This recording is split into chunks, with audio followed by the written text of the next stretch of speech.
We are joining the Bharat Jodo Yatra for a bit in Haryana today as it inches towards Delhi. Already done 2,000 kilometers in 8 states. Taking a short pause, I believe, Mr. Jairam Ramesh in Delhi. Yes, well, it's a pause for 9 days because the 60-odd containers have to be refurbished for the winter of North India, particularly Jammu and Kashmir, where we are going to be spending 8 days. Also, the Bharat Yatris have been away from their families for 4 months. And you know, they come from far-off parts of India, Manipur, Kerala, Assam, various parts of India. So we're giving them a chance of going and spending a couple of days with their family. So 24th night to the night of the 2nd is a break. And on the 3rd morning, we resume the Bharat Jodo Yatra. And we will be doing Uttar Pradesh first, phase 2 of Haryana, then Punjab, and then finally Jammu and Kashmir. Mr. Ramesh, how are your shoes holding up and how are your legs holding up? Well, this couldn't have been easy. No, it's okay. I mean, it was a fight between mind and body. And if the mind is equipped, the body responds. Initially, you know, I'm a 4-kilometer-a-day guy. I've never done more than 4 kilometers a day. And now, at the end of 23, 24 kilometers, I'm ready to do another 5 or 6 more. So my shoes have held up very well. I've had to clean them once a week. My body is held together very well.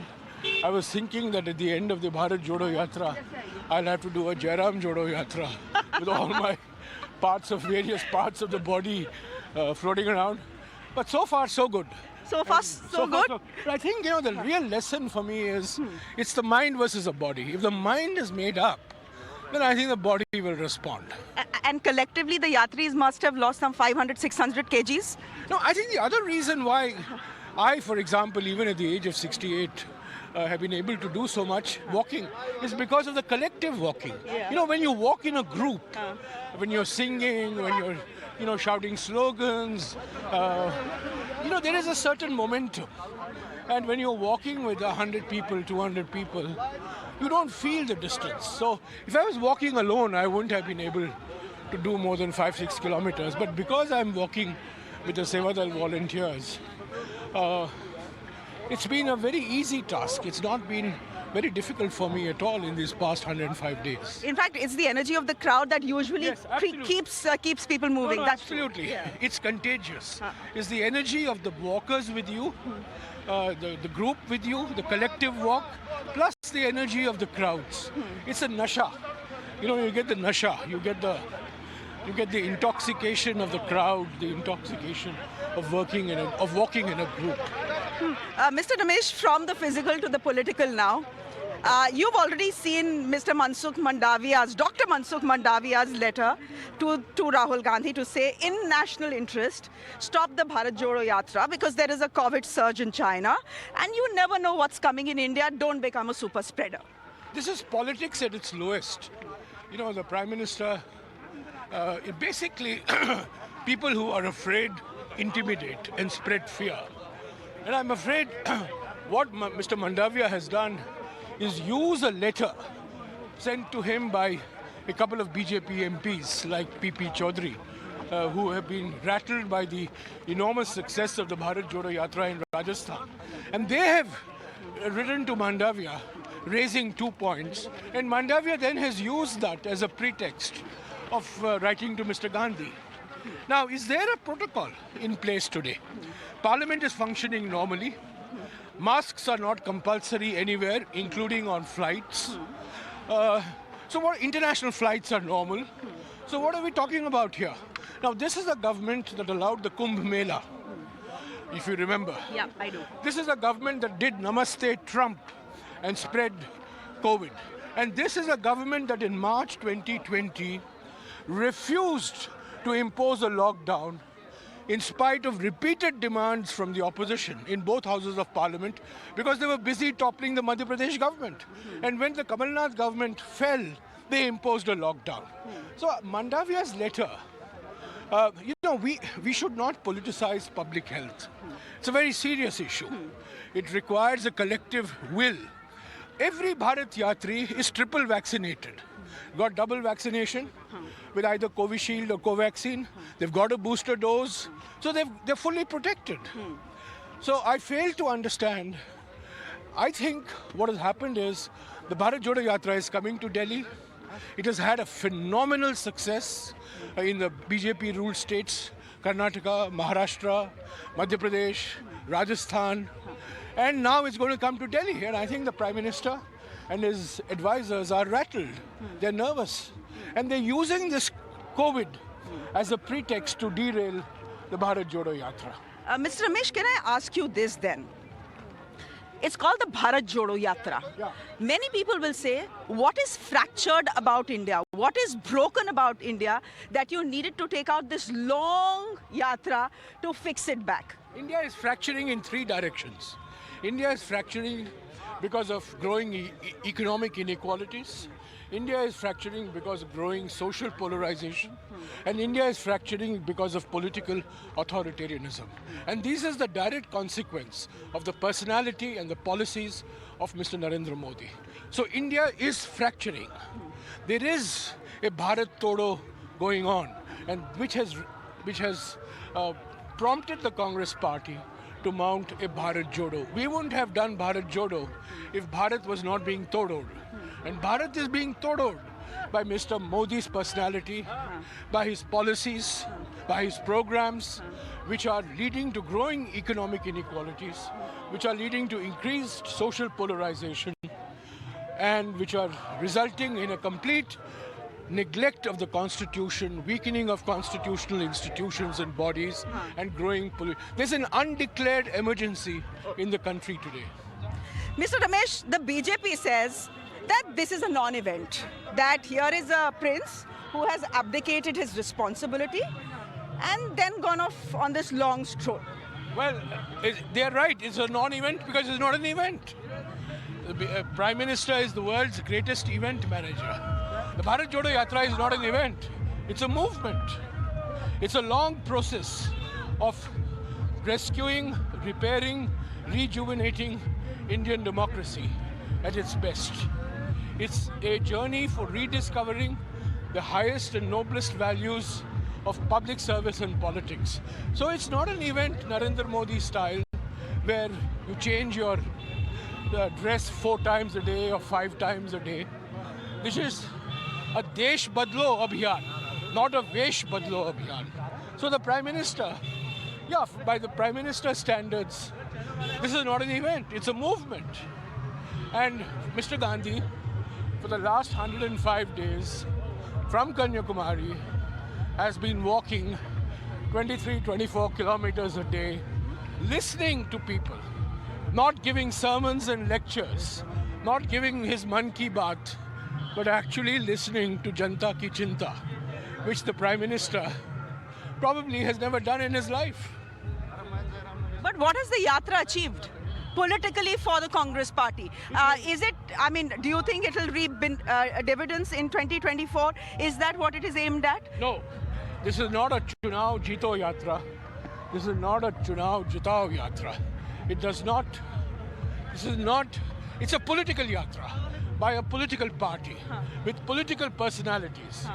The objectives are political. Economic inequality, social polarization, growing authoritarianism and dictatorship, undeclared emergency. These are political issues. But this is not an electoral yatra. There are things in politics which are beyond and above elections.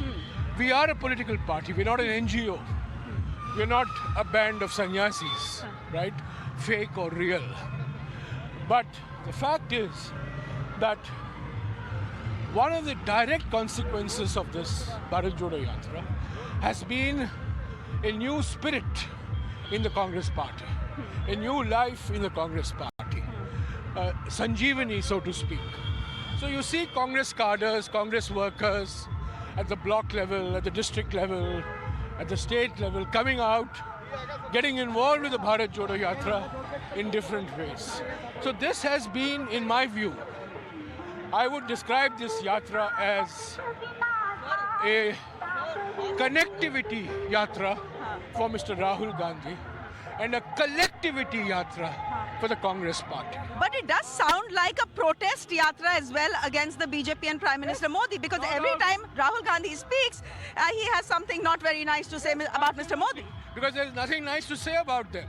And as I said, the three pillars of the Bharat Jodo Yatra, these are directed at the BJP regime. This is directed at Mr. Modi because it is his personality, it is his policies, it is his programs which is resulting in growing economic inequality, social polarization, and political dictatorship.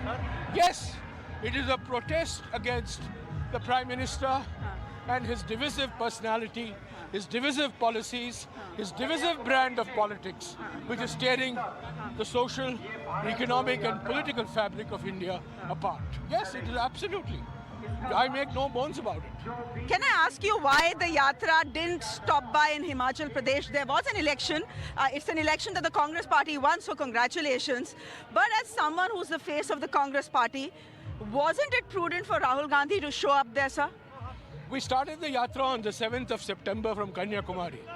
Now, even if you have a 56-inch chest, as some people claim that they have, you will not reach Himachal Pradesh, and including Gujarat. The same question would apply to Gujarat as well. You would not have been able to reach Gujarat or Himachal before the elections took place. Moreover, when the Bharat Jodo Yatra goes through a state, the entire Congress party organization, the entire Congress party workers get involved in the Bharat Jodo Yatra. If we had gone to Himachal or Gujarat by some miracle, well, Veer Savarkar is supposed to have flown on a bird. So let's assume that Mr. Rahul Gandhi drew inspiration and started flew on a bird to Himachal Pradesh and Gujarat. The entire organization in these two states would have been diverted from the election preparedness and the election campaign. So, and as I said, if we wanted to do this with an election point of view, we would have done it much earlier. And we would have covered Gujarat and Himachal Pradesh as well. So our objectives were much larger than fighting these two elections, one of which we won convincingly, and the one we lost very disappointingly. One of the, I think that it's something that you have articulated as well, that the sort of people, the type of people, the number of people who would have idly joined in and you thought would have joined in the yatra didn't do so, given the atmosphere of fear in this country. Like who? I'm asking you. It's a comment that came from the Congress party. No, absolutely not. People from civil society have been walking from Kanyakumari. Ordinary people, you look at the people here, they are braving the cold, they are braving a BJP government. Yesterday, the village where we stayed, power was cut off to that village for the whole day. It normally has electricity, but yesterday, in an action of extreme pettiness, the Haryana government of the BJP just shut off the electricity supply to the village. But yet the people welcomed us in the darkness. So people have welcomed us. Women have come out in large numbers. In Rajasthan, I estimated that the crowds in Jhalawar, Kota, Bundi, Savai Madhopur, Dausa and Alwar, almost 60% were women and youth. And that's what we are seeing all over. So, I mean, people from different walks of life have walked with us. People who have been critics of the Congress party are walking with us. People who have no political views are walking with us. And of course, political sympathizers and supporters of the Congress are walking with us. It's a long walk. And it's not a magic wand. It's not going to transform the Congress party overnight. It's not going to give electoral dividends overnight. But I think what it has done, it has infused a new spirit in the Congress party. And the Congress is energized by the Bharat Jodo Yatra and by Mr. Rahul Gandhi's leadership of it. Sir, the BJP is also saying, Bharat जोड़ने निकले हैं, अपनी party को तो पहले जोड़ लें. राजस्थान में there is internal trouble. Himachal Pradesh and almost rebellion. Karnataka not looking very good either. No. Any response to that? Absolutely not. The BJP is living in a fool's paradise. There is a new spirit of unity, there is a new spirit of discipline, and there is a new spirit of solidarity in all our Congress units. And we are united. We will win Karnataka and Rajasthan in 2023, including Chhattisgarh, of course. But what I do want to say is that the Congress is a democratic party. People express their views. People are not afraid. There's no atmosphere of fear or intimidation. The High Command is a very democratic High Command. It's a live and let live High Command, which is not like the Modi-Shah type of a High Command that exists in the BJP. So the BJP can continue to live in a fool's paradise. The Congress is united, it is disciplined, and there is a new spirit of collective solidarity. But people will express their views. People will have different viewpoints. And as long as they don't cross the Lakshman Rekha, that will continue to be tolerated by the party leadership in the High Command, I think. So one of the things that the BJP, of course, has taken umbrage to is the line that Mr. Rahul Gandhi used in the context of the whole China issue, कि हमारे जवानों की पिटाई हो रही है वहाँ पे, etc. What was the need to use that particular phrase? I have asked 12 questions of the Prime Minister on China. I have asked 5 questions of the External Affairs Minister. They should answer those questions. The nation wants to know. The nation is demanding, and it deserves answers from Mr. Modi. Mr. Modi, I would like to remind him, gave a clean chit to China on the 20th of June 2020 when he said, when he said famously once, "Na khaunga, na khane dunga," he repeated that line saying, "Na koi aaya hai bahar se aur na koi baitha hai hamare zameen par." He gave a clean chit to the Chinese. That one statement has destroyed India's negotiating and bargaining position with the Chinese. We are helpless in the face of Chinese aggression in Ladakh and Arunachal Pradesh. So I would request the BJP to address the 12 questions that I have raised for the Prime Minister and 5 questions of the External Affairs Minister. Those are the relevant questions, not taking what Mr. Rahul Gandhi said out of context. How was it taken out of context? He did use the word pitai, sir. He said that you are tying your Indian soldiers' hands behind their backs and asking them to face an aggressive side on the other side of the border, to face an aggressive and belligerent China. I think that's the spirit with which he made those remarks. I think the BJP is expert at taking one word or 2 words and blowing them out of all proportion. This is typical BJP tactics, typical Modi tactics: divert, deflect, and defame. This is the 3 Ds that Mr. Modi is an expert at. But they are raising a valid point on the collegium system to say there are problems with the collegium system. On the judiciary? Yes, sir. Most legal experts... orchestrated campaign to create a tension between the executive and the judiciary. But why would they do that? The Congress party wants a transparent collegium system, wants a more effective collegium system. But this government, Modi's government, and its drumbeaters, including the law minister and other people occupying high constitutional positions, want to capture the judiciary. We are against a captured judiciary.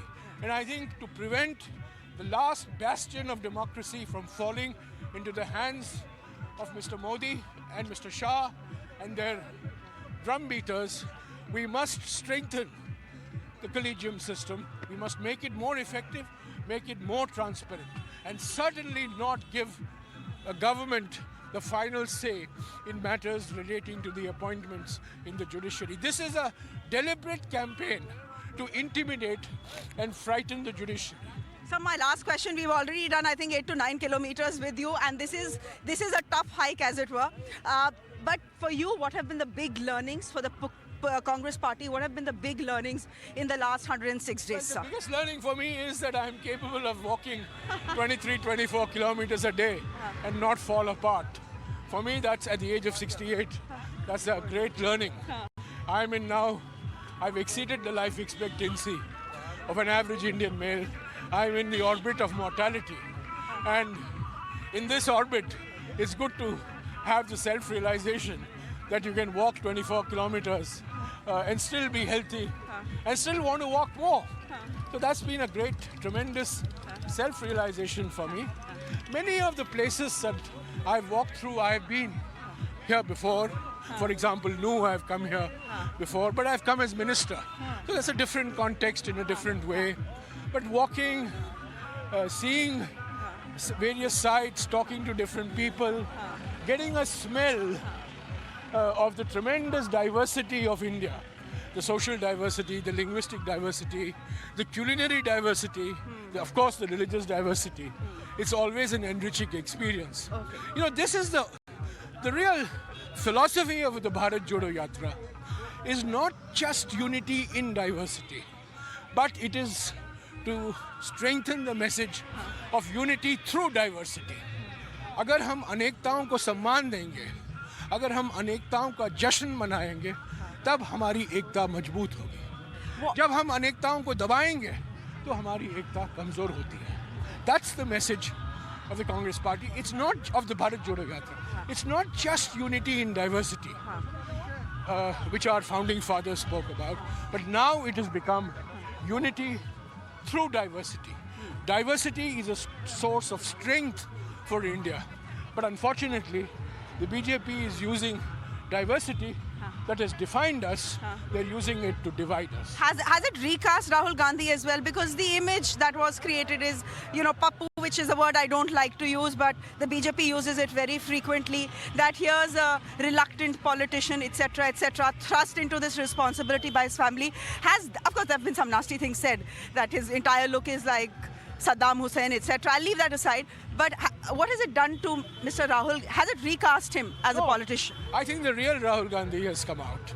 You know, when I was growing up, when I was 12 years old, I saw the first Hindi film I saw was a Devanand Sadhna film called Asli Nakli, a hit film of the 60s. You're seeing the Asli Rahul Gandhi, the real Rahul Gandhi. You're not. Of course, that was a Nakli Rahul Gandhi. That was a Rahul Gandhi that was caricatured, lampooned, defamed by the BJP, social media, and through its minions in the mainstream media. But this is the real Rahul Gandhi that you're seeing. Caring, compassionate, sensitive, tough, great tenacity, great patience to listen to different people, different groups, more intent on listening rather than giving long monologues. You know, a very famous French philosopher, Albert Camus, who once wrote, and this became famous, this quotation became famous because Nelson Mandela would use it quite often.